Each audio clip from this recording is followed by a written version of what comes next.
this is what I pulled out of the inside. I am also monkeying with one of my lenses to get a good close-up view. So sorry it's so shaky, but this is a really close-up view of all the inside components. Gives you a little bit better view, but probably not much of a better idea of what's in there.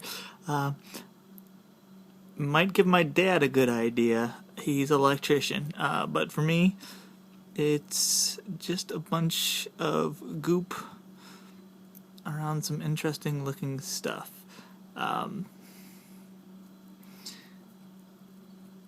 Some different size capacitors I can recognize, some resistors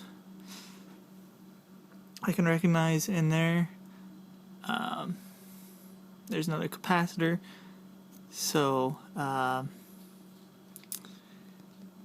that's probably your transistor, I think is the right word I'm looking for, to get it to get your low voltage, your DC for your LEDs. But as far as the pieces went, this piece basically just screwed out of the bottom, and the wires, one wire was attached to the bottom and the other wire, this one, was attached to the bottom, and this one was basically just pushed up against the side as it was screwed in there, and that was it. So this rests in there, it's held in there by that solder. The other piece is just pushed up against the side. The two wires come out the other end of this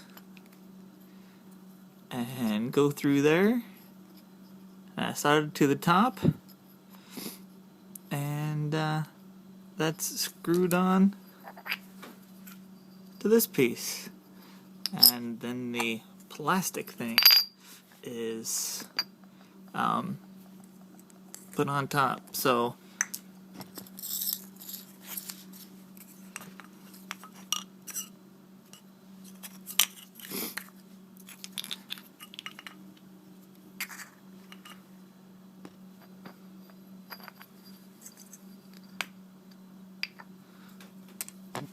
that's pretty much all our pieces.